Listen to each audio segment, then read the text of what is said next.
असलामुअलैकुम दोस्तों, क्या हाल चाल है? ठीक ठाक हो दोस्तों। मैं साजिद अली, तुसीं वेख रहे हैं यूट्यूब चैनल साजिद टीवी है जी।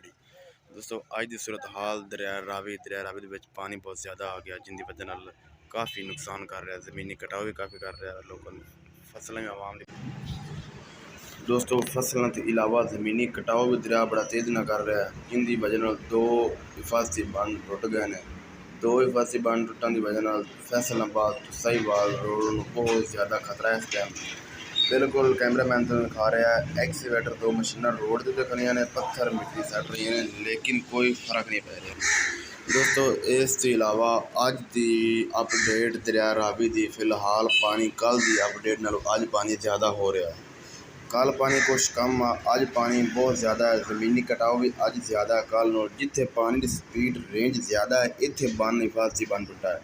जिथे पिछू पानी की स्पीड ज़्यादा है, इतनी पानी की स्पीड इतनी पानी की टक्कर है, जोड़ा दोस्तों वक्ती तौर पत्थर सटिया जाता है या मिट्टी सटी जाती या होर दरख्त वढ़ के सट रहे हैं, वो दरख्त भी लुढ़ जाते हैं, पत्थर भी लुढ़ जाता है, मिट्टी तो फिर उस टाइम फौरी तौर पता नहीं चलता, पत्थर फिर भी 5-10 मिनट बाद जाता है।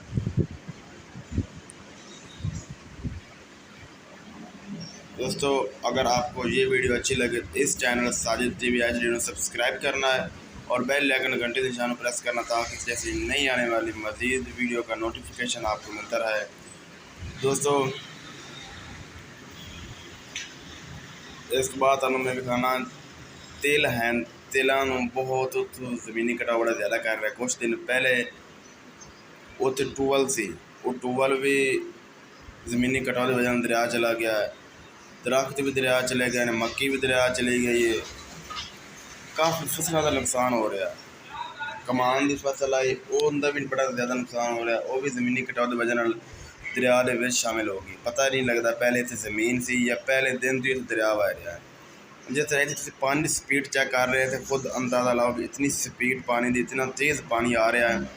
इत सामने टक्कर बन गई है, इतने फैसलाबाद रोड की टक्कर बनी करे तो बड़ा ज़्यादा नुकसान कर रहा है। टक्कर की वजह बड़ा ज़्यादा नुकसान कर रहा है। दोस्तों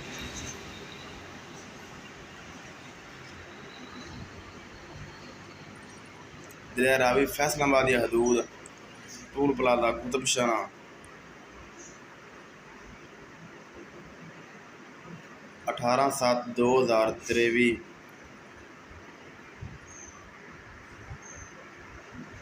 10:15 की अपडेट है दरिया रावी की।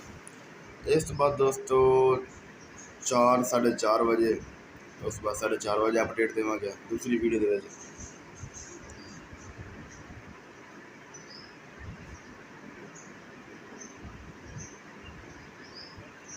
फिलहाल दोस्तों इस टाइम लोडिंग चल रही है, क्योंकि पत्थर सट रहे हैं, पत्थर की वजह कुछ बचत हो रही है।